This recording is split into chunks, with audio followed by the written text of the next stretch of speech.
काँग्रेस नेते विजय वडेट्टीवार यांनी भाजपवर विविध मुद्द्यांवर जोरदार टीका केली तर तरुणांचा विश्वास भाजप गमावत असल्याचा दावा करत त्यांनी अभिजित दिपके यांना मिळणाऱ्या राजकीय प्रतिसादावर भाष्य केले। शेतकरी कर्जमाफी आणि नमो शेतकरी समस्या योजनेच्या मुद्द्यांवरही त्यांनी सरकारवर निशाणा साधला।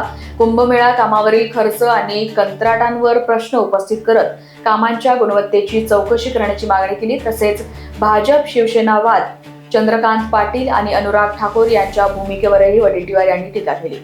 नाही बघा, पावसाळ्याच्या पूर्वी नेहमी सरकार पावसाळ्यात काही लोकांचा जीव गेला की आम्ही सांगतो की आम्ही हे करणार ते करणार, पण मला मुंबईमध्ये असेल की महाराष्ट्रात ज्या जुन्या बिल्डिंग आहेत, ज्या धोकादायक बिल्डिंग आहेत, त्यांचं स्ट्रक्चरल ऑडिट पूर्ण करून घेण्याची जबाबदारी आहे सरकारची, करून घेतलं पाहिजे किंवा तसा आदेश काढला पाहिजे। धोकादायक इमारतीमधून लोकांना सुरक्षित ठेवलं पाहिजे, बाहेर ठेवलं पाहिजे, त्यांना सूचना दिल्या पाहिजे। आज पावसाळ्यामध्ये या लोकांचा जीव जातो, निरपराध लोकांचा, याला जबाबदार कोण? याला जबाबदार सरकार आहे। तुम्ही त्यांना ही इमारत धोकादायक नाही, कॉर्पोरेशननी का बघितलं नाही? कॉर्पोरेशनच्या कमिशनरवर कारवाई झाली पाहिजे, संबंधित इंजिनियरवर कारवाई झाली पाहिजे, त्यांना नोटीस दिली होती का, त्यांचं ऑडिट केलं होतं का, त्याची पाहणी केली होती का? हे सगळ्या गोष्टी यातून उद्भवतात।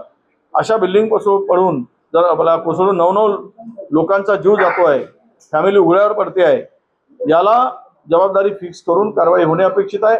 आणि महत्त्वाचं म्हणजे या सगळ्यांच्या स्ट्रक्चरल ऑडिटसाठी सरकारने काही धोरणात्मक निर्णय घेतले पाहिजेत आणि ह्या गोष्टी टाळल्या पाहिजेत, अशी आमची मागणी आहे। या सगळ्यांना 25-25 लाख रुपयाची मदत सुद्धा सरकारने केली पाहिजे, कारण हे सर्व कुटुंब उघड्यावर पडलेलं आहे। त्यांना आता राहायला घर नाही अशी परिस्थिती आहे, त्यांनी कुठं जाऊन राहावं, कसं कुटुंब सांभाळावं, या संकटात ही सगळी मंडळी आहे। याला कुठेही हे न करता सरकारने मदत करावी अशी मागणी सुद्धा आमची आहे। लोकवाहिनी मीडियासाठी रोशन बोकडे यांची रिपोर्ट, नागपूर।